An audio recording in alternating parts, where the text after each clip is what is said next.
இன்னைக்கு நிறைய பேருக்கு என்னன்னா பணம் தான் தெய்வம். பணம் இருந்தானா முகத்துல சிரிப்பு வருது, பணம் இல்லைன்னா முகத்துல சிரிப்பே இல்லை. நான் ஒன்னு சொல்லுவேன், பணம் இருந்தாலும் இல்லாம போனாலும் இயேசுவை நம்புகிறவர்களுடைய முகம் பிரகாசமாகும். இதை நீங்க கவனிக்கணும். அதான் விசுவாசம். பணம் இருந்தா ஒரு, பணம் இல்லைன்னா இல்ல, அப்படி இல்ல, ஒரே போல இருக்கணும். இயேசு இருந்தா அதை செய்வார். ஏன்னா இயேசு மாறாதவர். அவர் நேற்று மாறல, அவர் இன்னைக்கு மாற மாட்டார். நாளைக்கு அவர் இருக்கிறவராகவே இருக்கிறேன் என்று போய் சொல்லு என்று மோசே இடத்திலே ஆண்டவர் சொன்னார். மாறுகிறது இல்ல.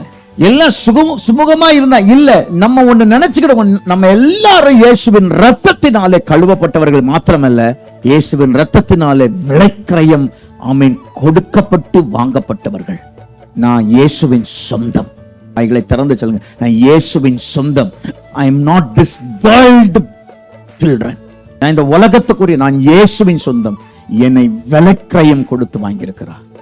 இதை நீங்க கவனிக்கணும், இதை நீங்க கவனிக்கணும். நான் உதாசீனமாக அல்ல, எனக்கு இவ்வளவு பெரிய பின்னணியும் இருக்குது. நான் சாதாரணமானவர் அல்ல, எனக்கு இவ்வளவு பெரியதான ஒரு பேக்கப் இருக்குது. திக்கற்ற பிள்ளை அல்ல. ஆண்டவர் சொல்லியிருக்கிறார், நான் திக்கற்ற பிள்ளையாகணும் விட்டேன் என்று கட்ட சொல்லியிருக்கிறார். நான் உன்னிடத்துல வருவேன்னு சொல்லியிருக்கிறேன். நான் உன்னை விட்டு விலகுவதும் இல்லை, உன்னை கைவிடுவதும் இல்லை என்று சொல்லியிருக்கிறார். நான் மோசையோடு இருந்தது போல உன்னோடு இருப்பேன் என்று சொல்லியிருக்கிறார். இதெல்லாம் ஏன்? இதெல்லாம் ஏன்? இதெல்லாம் ஏன்? என்னை அவர் ரத்தத்தை சிந்தி என்னை சம்பாதித்தவர்.